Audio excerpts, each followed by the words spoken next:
Hello, everybody, and welcome back to the Latino Vote Podcast with Chuck Rocha and my brother from another mother, even though he's a damn Republican, Mike Madrid. Hey, Mike, what's going on? My brother, it's good to see you on the other side of the election. I think this is the first time we've been able to kind of share some notes since the dust has settled. I'm excited about this episode because we finally have some understanding of what happened after months and months of discussion and talking to reporters and elected officials and sharing ad buys and spends and tactics. And now we get to go over what happened. Mike is making fun of the notes because I actually came into the office today, into the podcast, and when they turned the cameras on, there was all these white papers around me that I had scribbled on with a pen. And I told Mike Madrid I had done research on the election. And he said, "You did it with a pen and paper?" And I'm like, "Yeah, I did research on the election. If you could see it right now, I have an Excel spreadsheet with the Latino districts on it. How much money was spent in each district in Spanish. Even for Mike Madrid, I put what Joe Biden got over here and I wrote it in beside it. So me and Mike are going to have a rumble in a jungle about this data, which I feel like I'm already handicapped because I can't even read my numbers here or know what these numbers really mean. But I wrote them down so I could fight back, which will probably be a mundane task. But you're right. We made it past it. Yeah, Chuck Rocha usually does his data analytics on stone tablets, so the fact that he is using pencil and paper is actually a major improvement. So I'm looking forward to a data discussion with Chuck Rocha. Fly us, land the plane here for us, buddy. Take us into where we ought to be going with this discussion because there's so much to talk about. I think that the big thing is that it's kind of the morning after. We did the podcast right after the election. We kind of went into what had happened. Democrats, beyond a shadow of a doubt, overperformed everything that anybody thought was going to happen just a day ago, yesterday. Now, you're going to hear this on Monday. We're recording this on Thursday, 3 days before it's released. And the AP has called the House for the Republicans. The Republicans have officially won the House. Right now, the estimates is they'll have about 222 members. That means that they'll have, Mike Madrid's going to love this, they're going to have like a 4-seat majority that Kevin McCarthy is going to have to deal with. Also today, we would be remiss that literally an hour ago, before recording this podcast, the whole Democratic House world has turned upside down. Nancy Pelosi and the entire leadership has stepped down from their leadership, ushering in a whole new group of young Latino leaders that are going to be leading the Democratic Party. And I think that that's a really, really big deal. And I think we should start there before we jump into all the data and what we think happened or what the numbers tell us about the midterms. I think, Mike, I'd like to get your take because you saw this happen in real time in the Republican Party when the quote unquote young guns came in, who I think was McCarthy and then the guy from Wisconsin and the guy from Virginia. Paul Ryan. You want to, yeah. What should we expect as Democrats now that we've been having the same leaders for so long? Chuck, that's a great question. Let me back up just a little bit and say this. As somebody who has made a career and a lot of money and had a lot of victories and losses by running candidates against the specter of Nancy Pelosi, I have to say Nancy Pelosi, I think, will go down as one of the great speakers in American history. I don't agree with her politics at all, but hat off to her. What she has done as the leader of the Democratic House, becoming speaker and handling losses and corralling votes. I think the most masterful vote I think I saw was on the Build Back Better plan, where she was able to actually pull in 10 Republican votes to give some of her members cover on the left. Just a true master of the building. They're going to name a building. They're going to have to change one of the legislative office buildings and rename it after the Pelosi building. I really say that. And I'm not a huge Pelosi fan or guy, but game respects game. This is a woman who has indelibly left her mark on American politics, and you have to take a moment to acknowledge that. So congratulations, Nancy Pelosi. Hell of a run, hell of a career, hell of a change you've made in American politics, regardless of how you feel about it. They're not going to change the Rayburn building. That's after a great Texan, but they can have the Longworth. Nobody even knew who Longworth was. It's a little building over there, so they can call that one the Pelosi building. And I don't think they actually changed names, but I agree with you. Look, I have worked for Bernie Sanders. I have worked for the DNC. I've gotten to work for all the sides of my party. And you say what you want to about Nancy Pelosi. So Mike Madrid will talk about how Kevin McCarthy will not be able, even if he makes it to be speaker, manage a House that only has a 4-seat majority. for those of you who may have forgotten, Nancy Pelosi is currently managing a Democratic caucus that only has a 4-seat majority. And she made it look like it was easy, and it is not easy. And Kevin McCarthy, if he becomes speaker, every day will be proven how hard that is with a caucus with far left and far right members from within your caucus. And it's going to be a real time. We're going to appreciate Nancy Pelosi's after she's gone when you see what Kevin McCarthy has to deal with.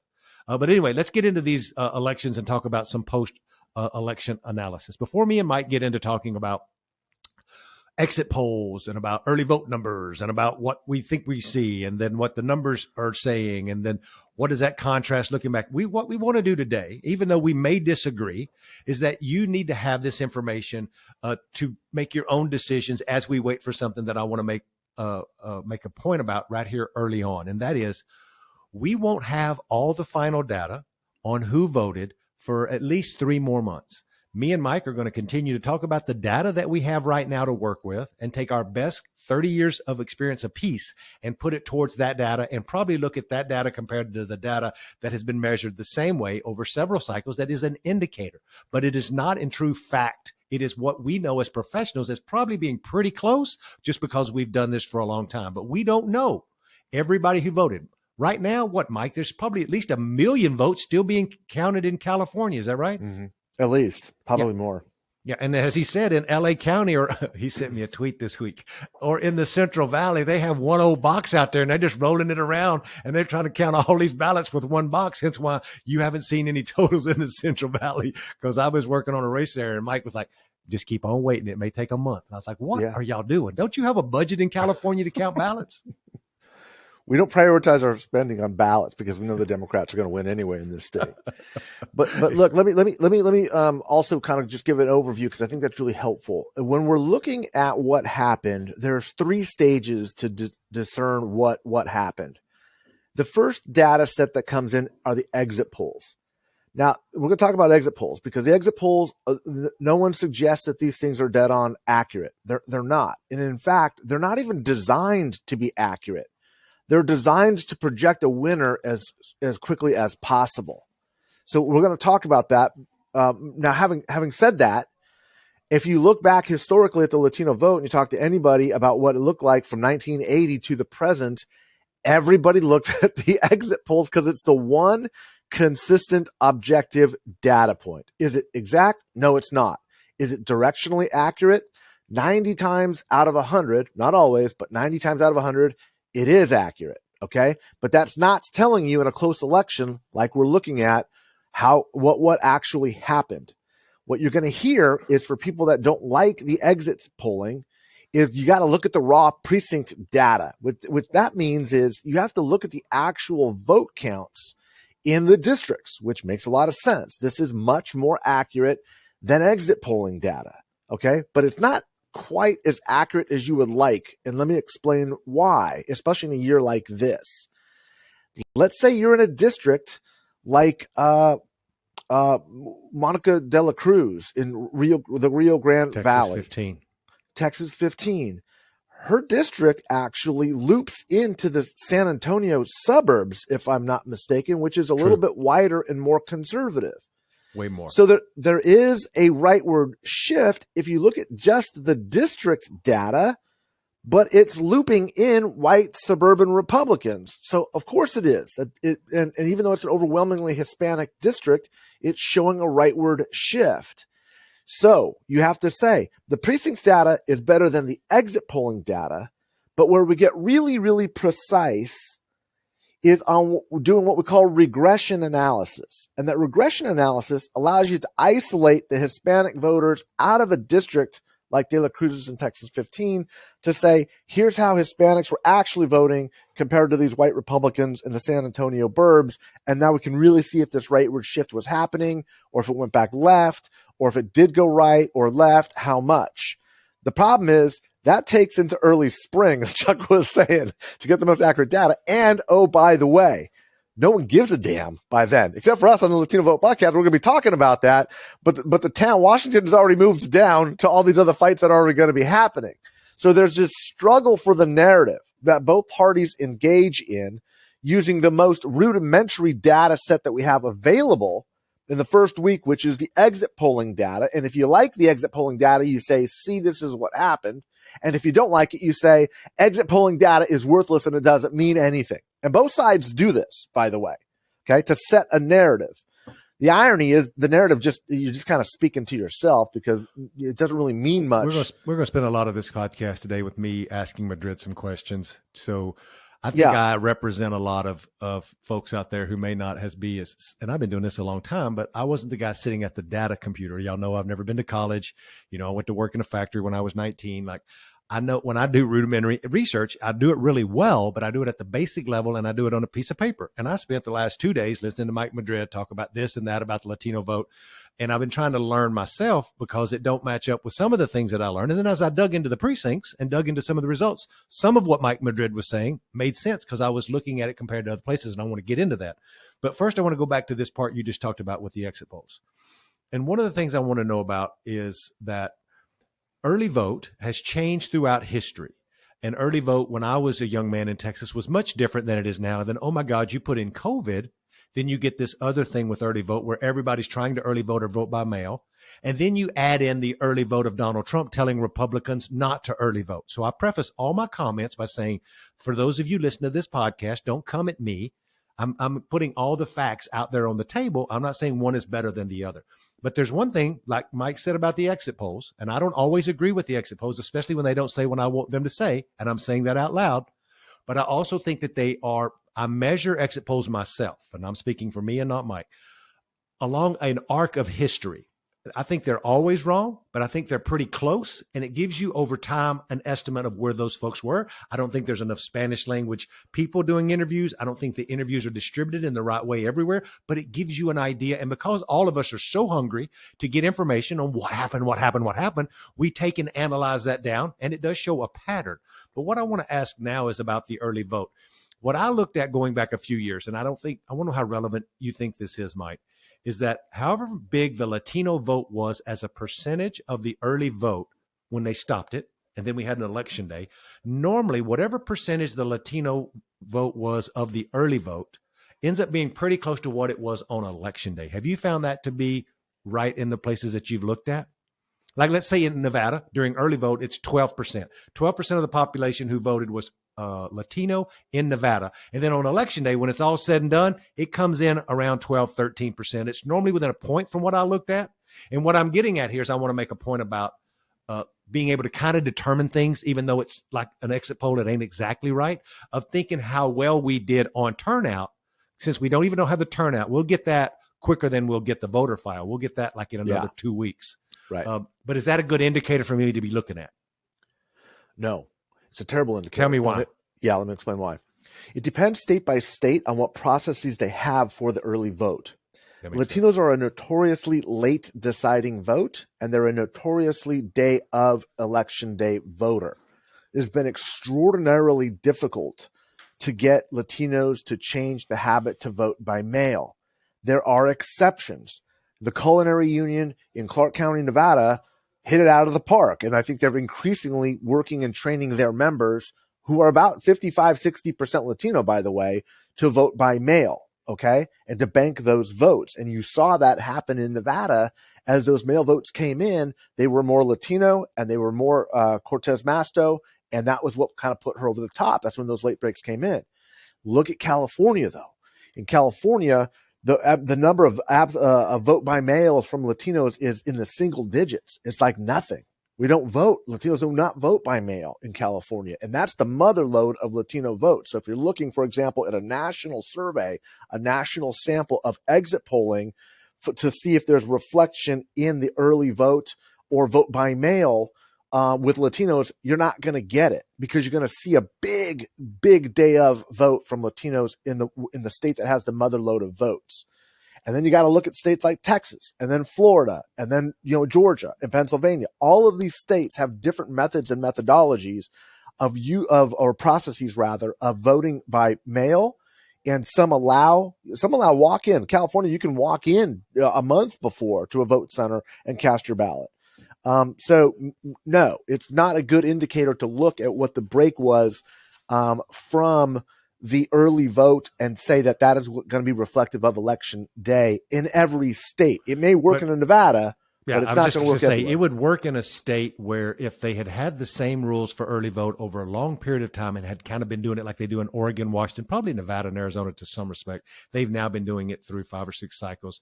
And to be honest with you, Mike, I didn't look at California because that does make sense because I went back and looked at some California presidential elections because you'd been talking about that this week. But I think where you have an early vote that is consistent and you've had the same weeks open and blah, blah, blah. And this is really important for y'all to listen to because you listen to this podcast and you're super nerds like us. But keep in mind, Latinos are 27 years old as the average age, right? And we're newer to this country as immigrants, right? And so when we talk about turnout for Latinos, I get really aggravated. And this is not towards Mike. This is like the larger narrative of the press of saying that historic turnouts or we didn't meet this turnout or this, but we're younger. We haven't been here that long. And I'm constantly trying to think of a way to get us to participate at a higher level. And we normally don't quote unquote meet expectations, but y'all should know in my mind, we're meeting those expectations and the growing of our growth every year that we don't talk about as well. An analytics professor this week who I talked to said that the growth of our population makes up almost 1% more growth almost every year. So you got to take that into calculations as we become a quote unquote percentage of the vote. Did I describe that in the right way, Mike? Yes, that's exactly right. That's the right way to look at it. So the next thing is I want to talk about precinct data and county data because I went and looked at a county today this week to see myself like what was going on in a place that is very Latino, but not California and not Florida, because I think they're both ends of a spectrum of what Latinos are doing, participating, margins for Democrat, Republicans. And I went to Hidalgo County, which is where McAllen is, which is the southern base of that 15th district that Mike said is trending Republican. Now let's put some facts. Not that that's not a fact. It is trending Republican in this CD. But the other fact of this CD is that it was drawn to be a Republican district. Now, super Republican, no. Donald Trump carried this district, but I also, if you remember this podcast about 6 episodes ago, I said Beto O'Rourke carried this district the way it's drawn in 2018. Not by much, but by 0.5%. So that's why I'm making the case that this is a truly marginal seat. There's still a lot of Democrats in Hidalgo County around McAllen. It sits right on the border, and it goes north to those suburbs that are in the San Antonio media market that are very almost ex-urban. They're a good ways from downtown, right? And Mike, there's something that stuck out at me. And I'm looking out, look at these notes. Whoo, I wrote them down on a piece of paper. I'm showing Mike. So in 2016, a presidential year, about 174,000 people voted. Mm-hmm. And in the presidential election 4 years later with Donald Trump, 220,000 people voted. So you went, this is not presidential to non. I'm talking about the last 2 presidentials in Hidalgo County. Mm-hmm. Now, for all of you, again, Hidalgo County is 84% Latino. So I like in my mind to think that these are almost all Latinos voting. There'll be a little bit more, but I wanted to use a county that was heavily Democratic. Mm-hmm. I mean, heavily Latino. So from 16, we were 174,000 to 220. So then I looked at the 2 off years. And I think it's important to root that the 2018 off year was a historic year for Democrats and for Republicans, for that matter. Lots of people voted to Donald Trump had just gotten into office, and Democrats were madder than hell. And a lot of Republicans were proud as hell. And not as many people had voted, Mike, in 2018 since almost in all of history as a percentage of the electorate. Is that true? That's true. Okay. In this county. For a midterm election. For a midterm election, absolutely. Yeah. And that is reflected in these Hidalgo numbers. 151,000 people voted in this county. In this last election, and they're not all counted, but in Texas, 99% of them are counted. So you go from 151 to 140. We don't hit the turnout in this CD that we did in 18. And I think Mike has made this point. Turnout was down. Now, I think that absolutely turnout was down. In some places, I still think turnout was up, and I think we'll see that some places it spiked. But here in this county, where I looked, we were down some 11,000 votes. And I think that's probably more normal because I think that there was a certain spike in 18. But here's the thing that really, really got me, is that if you look at 16 and 18, of the performance of countywide Democrats, in 16, Mike, I'm using the Trump number, and in 18, I'm using the statewide, like Beto number, and they're identical on partisan split. 68% Democrat, 27% Republican. That's off year on year. Now, something strange happens between 2018 and 2020. Now, I'm not going to be this Democrat saying this is why this happened, but they got rid of straight party ticket voting in the Valley after 2018. Now, did that have effect on what I'm fixing to tell you or not? I can't prove that it did or it didn't. But what I do know is that in 2020 and 2022, Democrats lost 10 points. 10 points. In 2020, Donald Trump got 58% of the vote in that county, and Republicans got 40. Guess what the vote was in 2020, girls and boys? 58% Democrat, 40% Republican. Now, that doesn't mean that Mike Madrid and his new setting of the number at 60-40 is right in every county in America, and that's the new benchmark. I think there's an argument for that. I'd argue back on pieces of that. But in this county, where I went and looked at just the raw numbers that we know right now, this ain't some exit poll, this ain't early vote. These are all the people that voted. This is the fact of Hidalgo County. Mike, what is your reaction to all of those numbers? I think that's exactly right. What I would do is I would do this, though. The way I look at what has happened in the Trump era and determining and ascertaining whether or not this rightward shift happened and whether or not it was sustained is this. We have really two cool years that are control groups. 2018, as you mentioned, was the highest midterm in like 150 years, which is really important. It's a really cool new data set. But if you look at the midterm prior to that, 2014, yep, you had a record low for the last 100 years. Now I know that's not on your sheets, right? No. But you might want to do this and go take a look at it, because it's going to tell you a lot, because what we have is literally a 100-year historic low and a 100-year historic high sitting right next to each other. And in 2016, which sits in the middle, this is important, because this is that Trump year, right? Where Hillary Clinton is running against Donald Trump for the first time. And Mike Madrid, the lone Republican voice out there, was yelling at the Hillary campaign saying, you're looking at this wrong. You're going to have a turnout problem. You're not going to get the turnout production that you need. And for Democrats, a turnout problem is a huge, huge problem. It's a sign that you're not connecting with the voters. Okay, I'm not going to get into the analysis too much. I'm just going to walk through the trend line first. So then you've got this low turnout year, presidential year in 2016. It immediately goes to 2018, which is the highest turnout level. Latino off the chart, pissed off. You know, this guy's running against Mexicans and building the wall, bullshit, and kids in cages are at its zenith. Fox News is running caravan stories, and Latinos show up in record numbers, and they break very, very strongly against Republicans.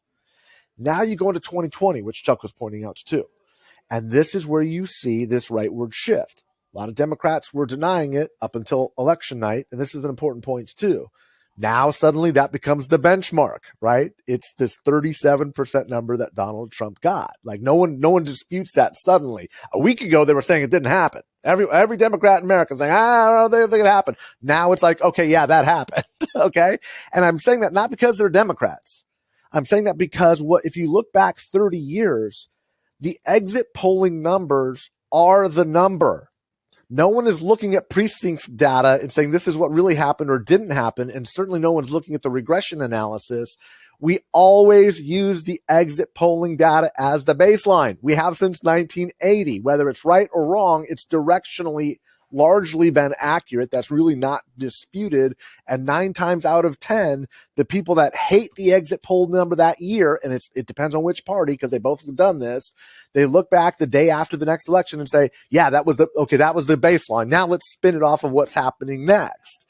And so even though we may not like the exit polling numbers the way they sit, and we're gonna argue about whether they were right or they were wrong, here's what I can guarantee you.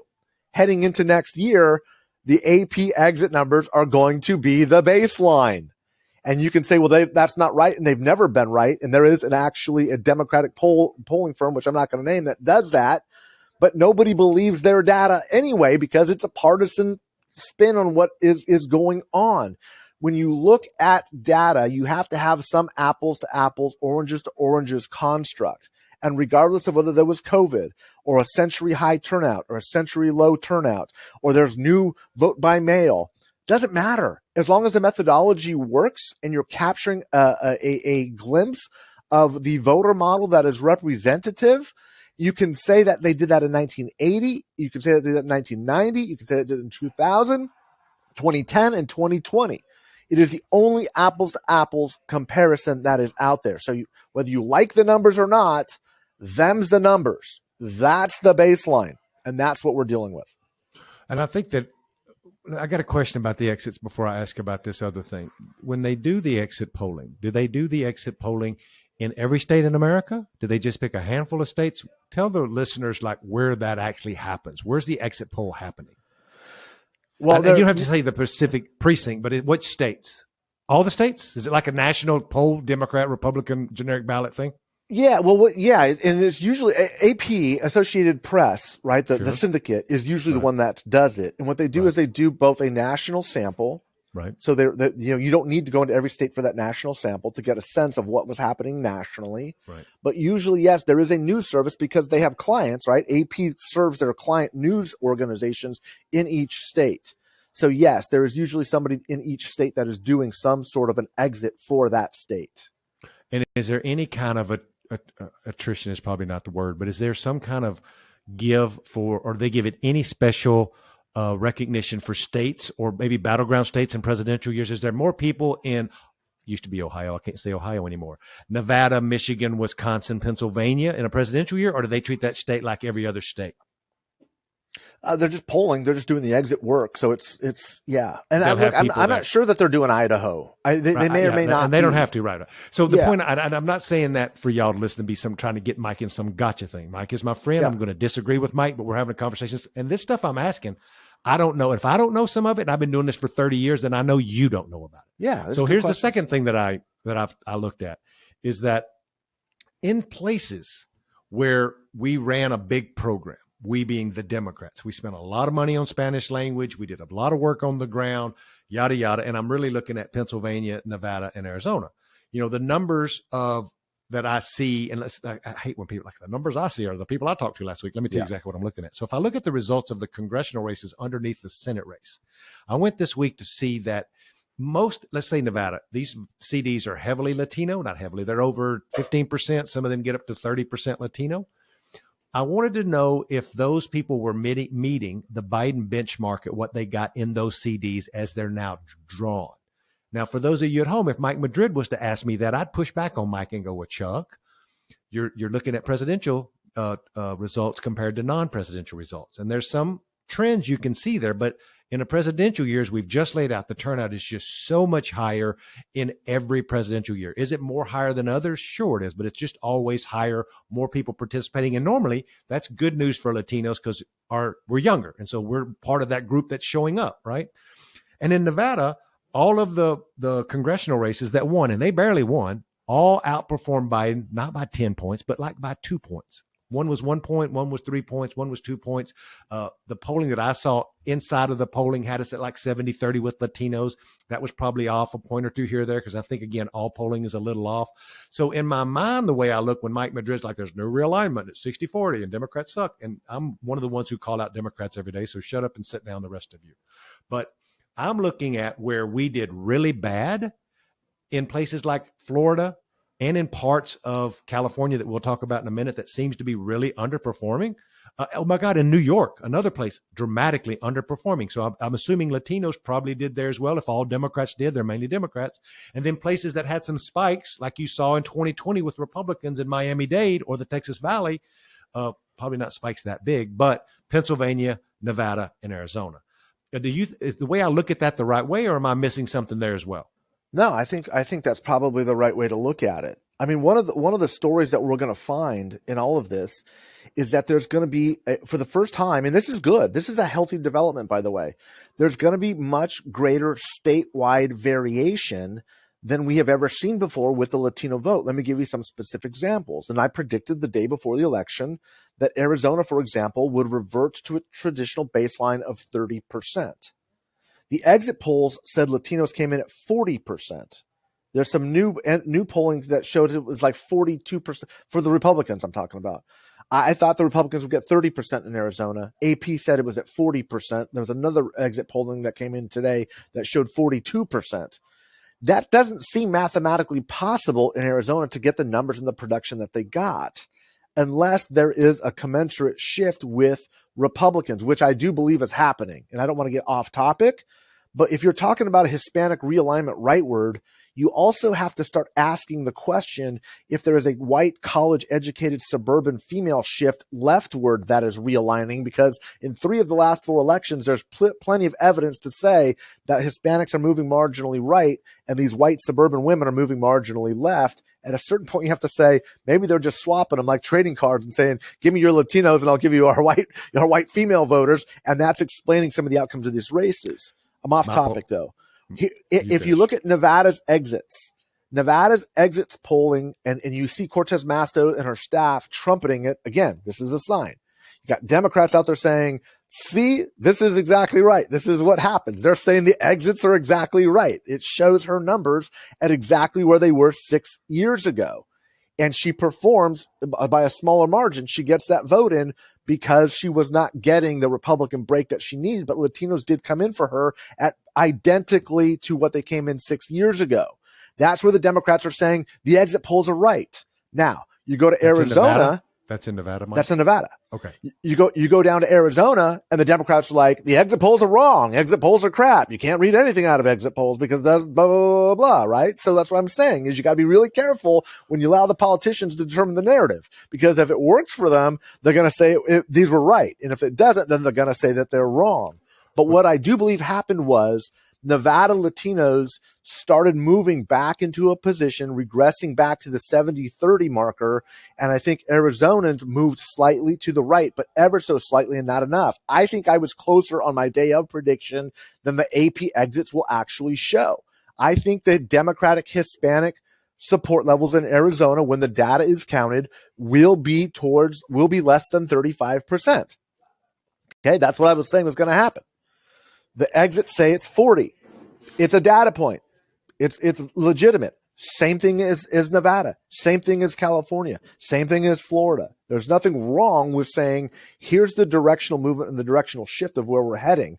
But Arizona and Nevada do seem to have shifted places where I would have, I expected a higher performance out of a Nevada. It seems to regress a little bit, and Arizona seems to shift a little bit to the right. Well, there's one thing we'll be able to know when we get the data back, is there's precincts that are like 99% Latino, and we can see how they voted. That's for those of you at home what we'll know in 3 months when nobody, as Mike said, will give a shit.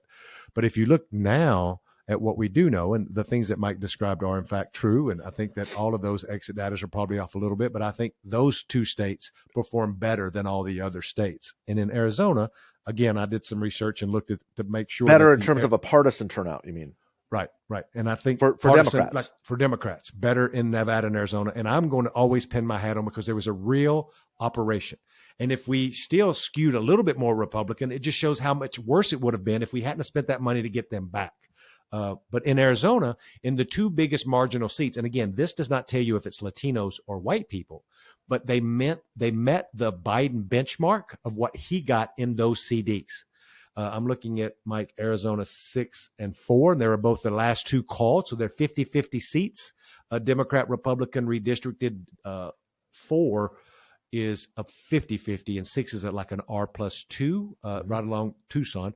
But both of them hit their Biden number. The 4 was off by 1 point. I wanted to go back to just see, was there some kind of shift there that I'm not seeing? Again, for those of you at home, I can't tell you that was Latinos, but I also can't tell you it was white people, but they met the benchmark of Democrats. That's why Democrats had such a good night. It's incredible that they hit that number. Now, does choice, women, all these things, the Dobbs decision, none of us are stupid. We know that affected. But you know what? It also affected young brown girls who showed up in big droves. All of my polling prior to the election showed at least a 12-point, gender gap.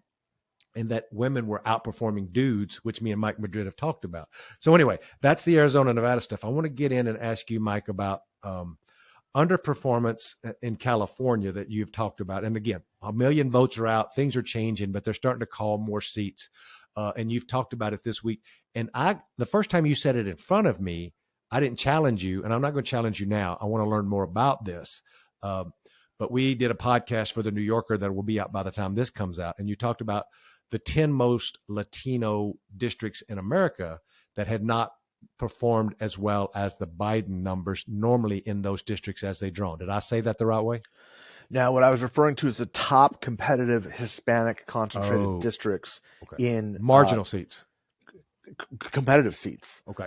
The top 10 most competitive seats in America with the highest concentrations of Hispanic voting age population.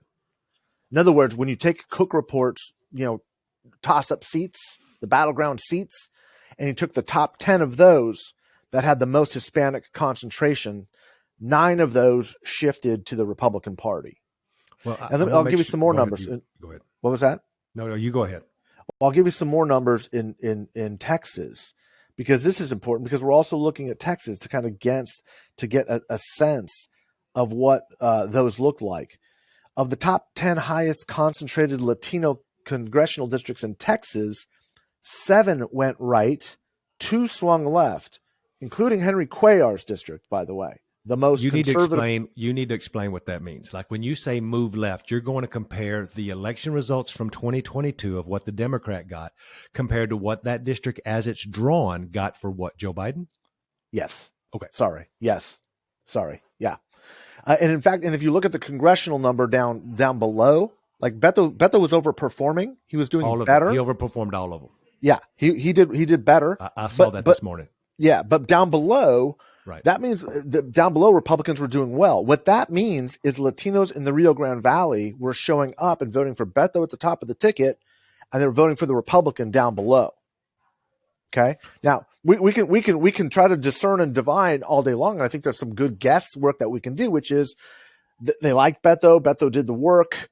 And then down ticket, they were voting for a Latino Republican, but they didn't want the white Republican. There's all sorts of speculation as to why that ticket splitting happened, but it happened.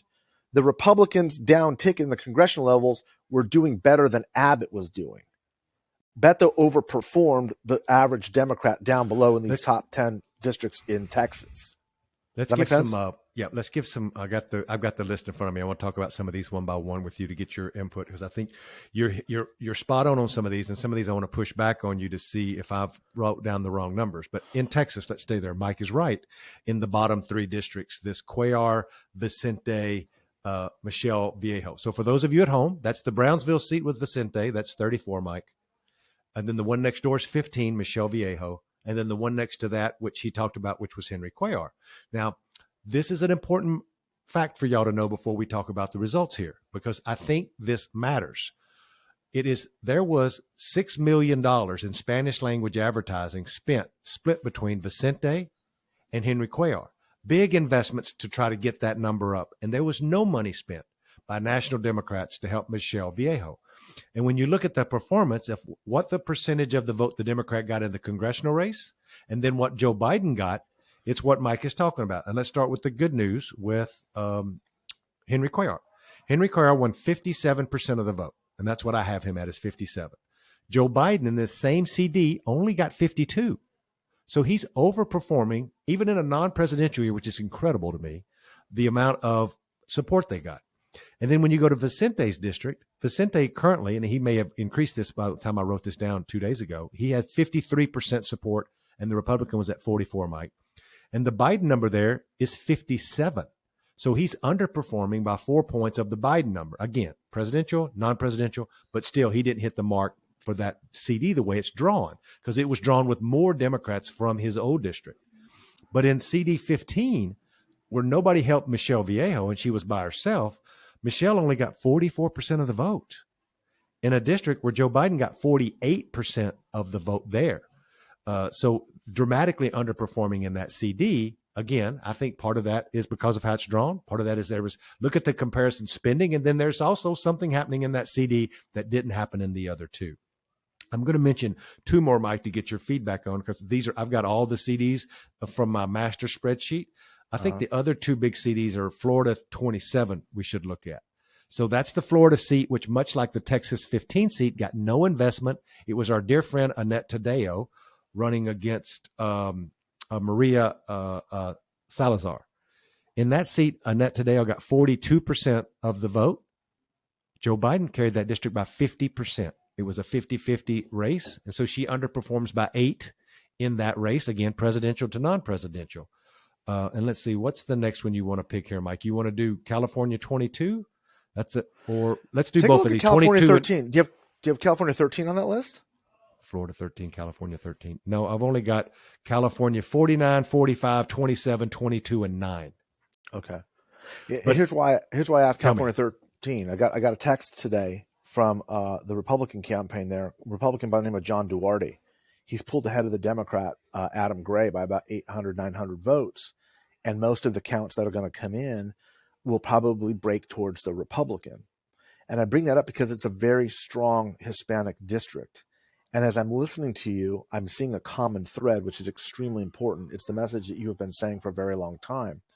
Where there is competitive, strong spend, the Democrats put the machinery together and deliver the vote.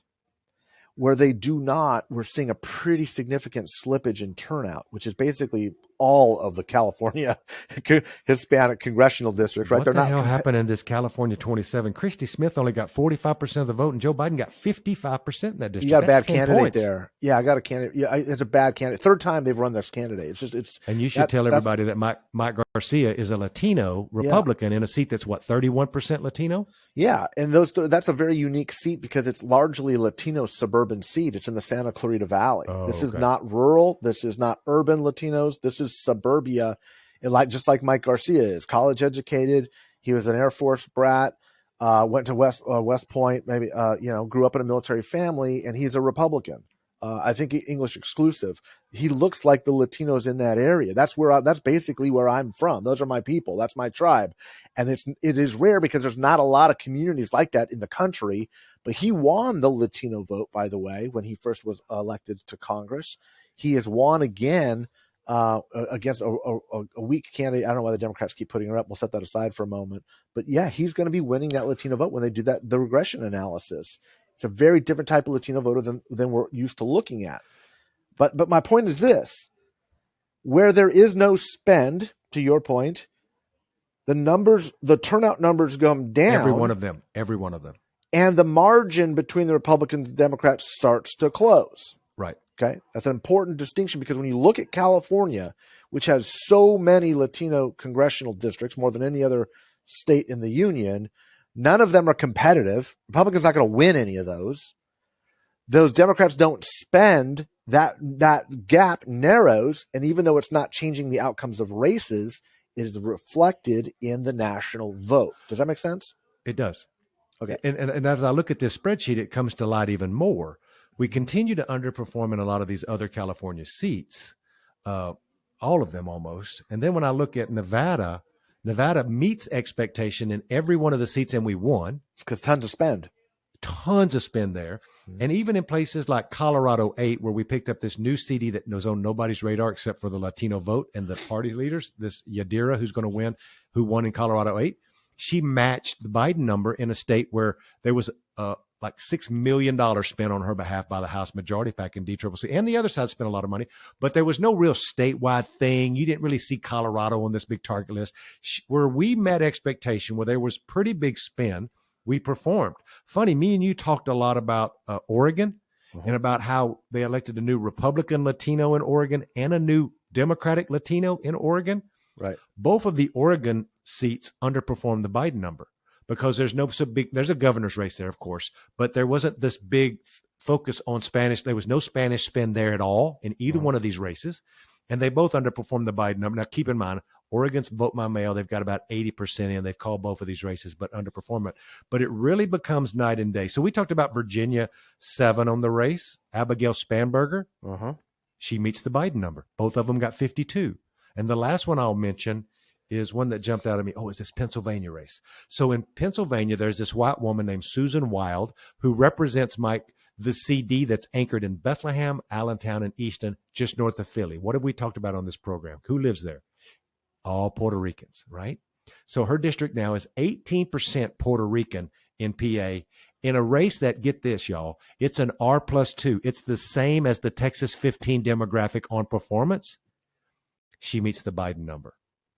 She meets now. It's not 80%, 70% Latino like 15. It's only 18%, and it's the Philly suburbs. So the Mike Madrid white women voting your way comes into effect there as well. But I think that this pattern are things that y'all can look at. Is it perfect science? No. Is the exit polling perfect science? No. Is the early vote indicators? No. It all tells you a piece of a story that will come out in 3 months. But these spend, I've done this long enough that if I spend enough money to tell you that I'm the second coming of Jesus Christ, you start looking and wanting to pray with me is what I'm trying to get at here. I look, that is the one commonality that I think is undeniable. If you look at these districts where there was a spend, you are seeing the higher turnout and you are seeing a tighter race. You're also seeing Democrats win. Why? Because Latinos they're majority Democrats. So if you turn out those districts where there are more Democrats than Republicans, you know what's going to happen? Democrats are going to win. That's just math. And that's what I think one of the lessons of the Democratic Party is in these competitive districts, you're going to have to spend more and more money. Now, that the same is true for Republicans because they can't just cede that vote. They're going to have to go in there, going to have to spend, but those numbers aren't quite as good as they were. There's one other metric I think is very important to point out. The electorate nationally, was whiter, older, and more Republican than it was in 2020. And I think in more than 2018. I could be wrong about that. But it's always been like that in an off year, Mike. Every off year, it's older and whiter, right? Oh, okay. That's not the point I'm making. That is absolutely true. This is when you get your Democratic haunches up. And it's like, that's not the point I'm making. So you get all upset and get all freaked out. Listen to what I'm saying. The fact that Democrats did better and outperformed with a whiter, older, more Republican electorate is a good sign for the Democratic Party. Don't get all scared and go, the Latinos didn't show up and we never show up. Okay? You're okay. You're okay. Take a deep breath. That's not the point I'm making. What I'm saying is all of that is an indicator you've got to take a look at because there were very significant Republican defections on Tuesday night that will be part of the regression analysis. And when we look back and all the dust has settled and everyone's taken all the credit that they don't deserve for this, we're going to say, you know what? There's a hell of a lot of women who've just had it with the Republican Party and said, enough is enough. I ain't voting for them. That's all. That was all my whole point. That's all I was trying to get at. I think that's right. And off year election, y'all just have to realize it's a dramatic difference between off year and on year. I'm not saying anything pro-Democrat or pro-Republican. Republicans have always beat our asses in off year elections because it was older and wider and they tend to show up. But things every year, and this is kind of like, when they talk about boiling a frog in a stovetop when you just turn it up a little bit at a time. That's what worries me about Democrats as we look towards, and I want to talk about that before we get out of here, which is pretty quick in 24, is that our electorate is changing just like our demographic is changing. And there's no doubt in my mind that it's moving around, right? And there's no doubt in my mind from looking at data for the last 10 years that dudes have been a problem, that Latino women are overperforming. They went from a gender gap of 6 or 8 in my internal polling to like 10 and 12 and 15 because of Dobbs. Yeah. And if brown women are over indexing like that, then I can't argue with Mike Madrid about white women doing the exact same thing because they're all pissed. And even my black fiance, she's like, Chuck Rocha, you need to wake up. This is a big deal, and slapping me around the head. And I get it. Like, fool me once. Like, I totally get it. So I'm one of those who wants to talk about real things and make sure you understand. And that's what this episode was about. I think this was such a good lesson for y'all to understand when you're hearing Chuck Rocha be like, Democrats saved the day, or Mike Madrid saying, well, you should look at the facts. And this is what the exit polls mean over time. Like, we're both going to get in our partisanship a little bit and get our back up, even though Mike Madrid is not a member of any party, even though he's a Republican. And I have literally won awards for calling out my own party, right? There's one hanging on my wall. So I think that that's why you come to this podcast. And my last topic before we get out of here today, Mike, and we're going to get into this more in a week and a half when we have even more numbers when we come back. But I want to talk about Donald Trump announcing, talk about now the 2024 election really kicks off. And you've run presidential campaigns and I've run presidential campaigns, and you helped start the Lincoln Project and I worked for Bernie.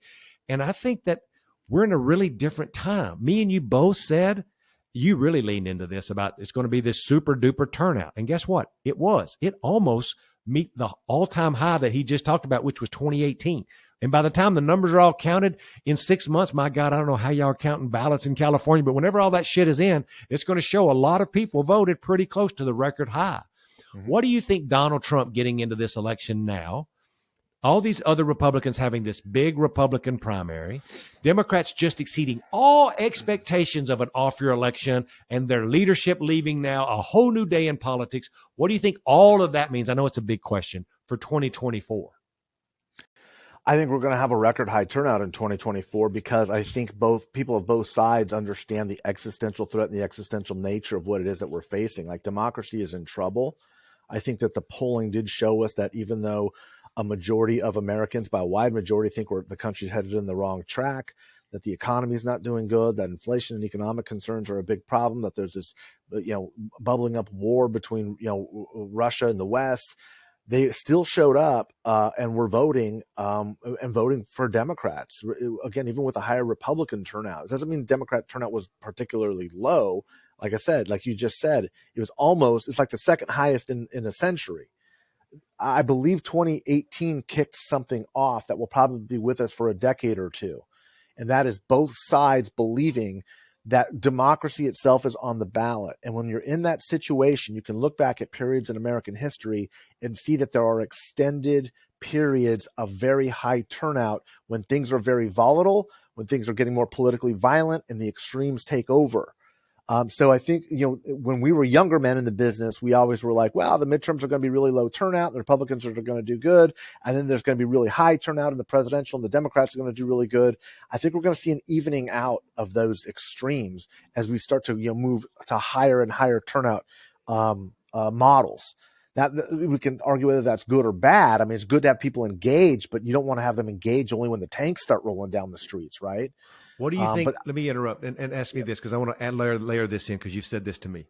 Yeah. Is that if now that we know that McCarthy's going to have a small majority in the House, how does that help, and how does that or hurt the 2024 for Republicans or Democrats?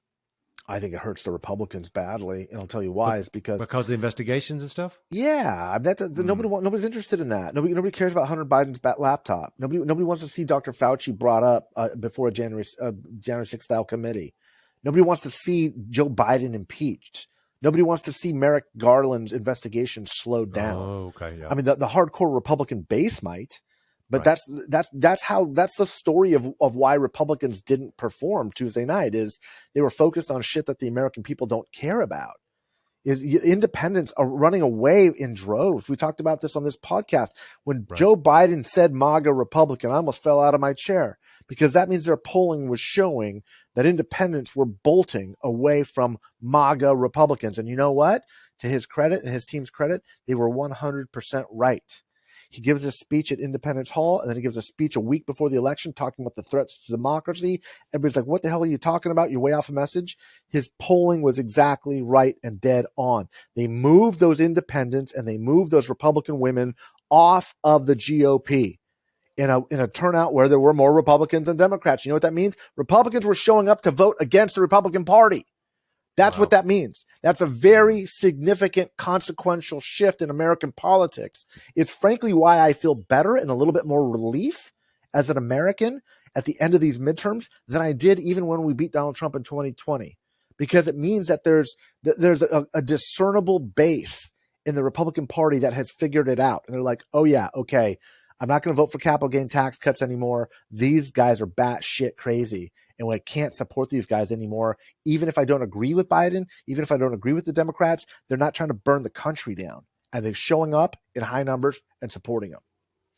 I think Mike is right on there. And I think it's so interesting to hear a Republican talk about that in that way, because I think we're headed into something that we haven't seen. We're all really hungry for quote unquote normalcy.